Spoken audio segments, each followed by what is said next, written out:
सच्चे मन से पुकारा, भर दी उसकी हर एक आस हो, भर दी उसकी हर एक आस हो।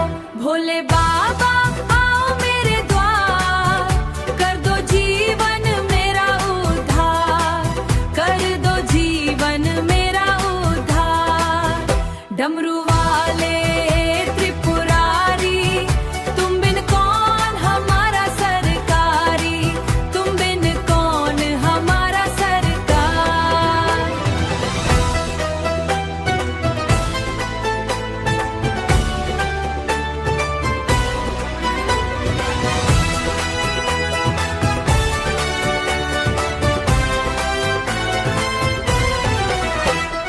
नीलकंठ करुणा के सागर, दीनों के तुम पालनहार। हर हर महादेव गूंजे जग में, सदा करो सबका उद्धार, सदा करो सबका उद्धार। भोले बाबा आओ मेरे द्वार, कर दो जीवन मेरा उद्धार, कर दो जीवन मेरा उद्धार। डमरू वाले